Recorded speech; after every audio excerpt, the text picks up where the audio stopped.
Lições da Bíblia. Apresentação: Leandro Quadros. Nesta semana, amigo ouvinte, falamos sobre a atuação de Deus na história do povo de Israel.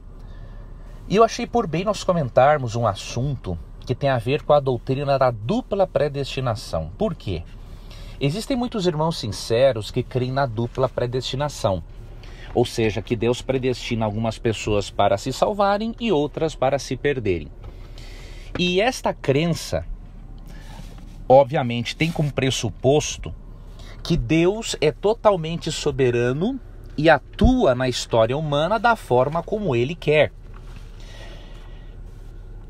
Os calvinistas que têm esse pensamento estão certos em dizerem que Deus é soberano, mas eles estão errados em confundirem a soberania divina com as ações de um ditador, né? Uma verdadeira soberania, a soberania de um Deus de amor, ela respeita a liberdade de escolha de suas criaturas. E não é porque Deus é soberano que Ele pode fazer o que Ele bem quiser, inclusive transgredir os princípios morais que Ele mesmo criou. Por exemplo, em Romanos 2,11 é dito que Deus não faz acepção de pessoas. Se Deus, ao longo da história, predestina pessoas para se perderem, então Ele faz acepção de pessoas. Ou seja, o Deus histórico, como apresentado pelos calvinistas, é um Deus totalmente incoerente. Pede para não fazermos acepção de pessoas, mas Ele mesmo faz acepção de pessoas, em salvar alguns e destinar outros para o inferno. Uma outra base de erro do calvinista está em ele colocar a soberania de Deus acima do amor de Deus.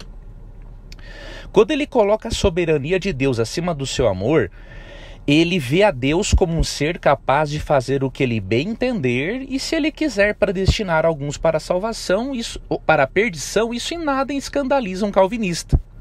Mas se um calvinista compreender que acima de ser soberano Deus é amor, aí ele vai inverter o jogo. Porque de acordo com 1 João 4, versos 8 e 16, Deus é amor. Então a essência de Deus é amor. Então o que se sobressai não é a soberania dele, é o amor dele. Então nós deveríamos colocar o amor, diríamos assim, em primeiro lugar, e a soberania de Deus subordinada a esse amor. Deus não deixaria de ser soberano, mas esta soberania de Deus estaria mesclada ao seu amor eterno e incondicional. E desta forma, nós não teríamos dificuldades alguma em crermos que Deus não é o responsável pelo mal, mas que um dia seres livres decidiram escolher pelo mal. Mas talvez algum irmão calvinista esteja louco para me citar, por exemplo, Provérbios 16:4. Para dizer o seguinte: o texto é muito claro em dizer que Deus cria até mesmo o ímpio para o dia do castigo. Eu vou ler esse texto e vou fazer uma análise com você. O Senhor criou tudo que existe com algum propósito definido, até mesmo os ímpios para o dia do castigo. Será que Deus, de acordo com esse texto, Ele cria até mesmo o ímpio para ser ímpio e para o dia do castigo? Vamos ler o verso 5 e tirarmos a conclusão correta. Abominável é o Senhor todo arrogante de coração. É evidente que não ficará sem a devida punição.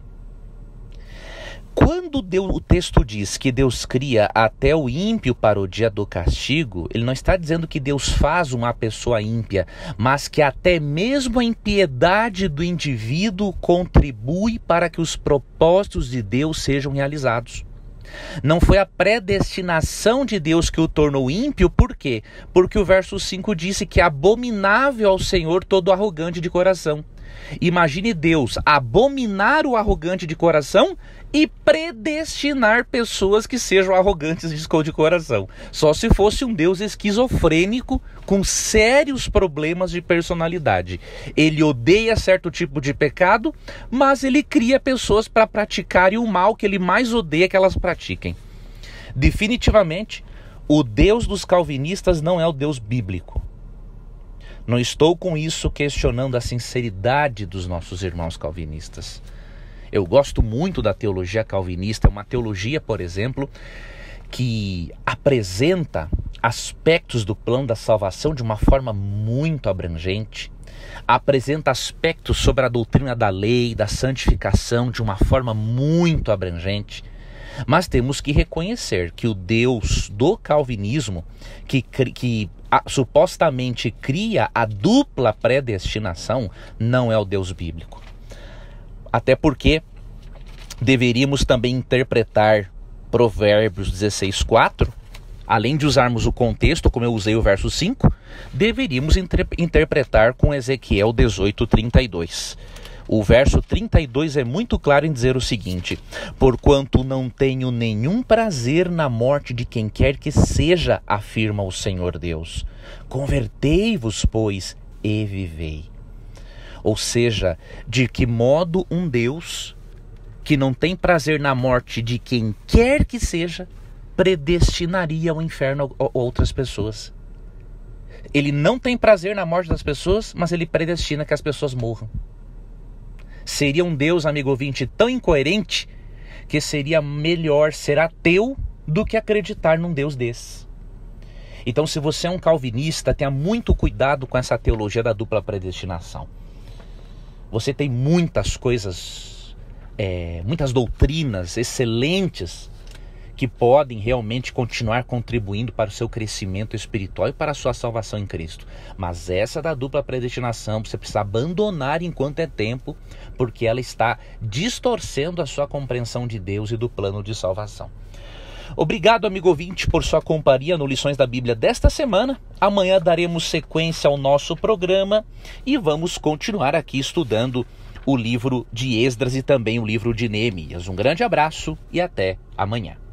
E não se esqueça de ir aqui na descrição do vídeo, clicar no link para fazer parte do meu grupo no Telegram, que será informado acerca do meu seminário para adolescentes, um seminário sobre adolescência. Será muito importante também que você não desative as notificações, para que você não perca informações importantíssimas. Fica com Deus e até uma próxima.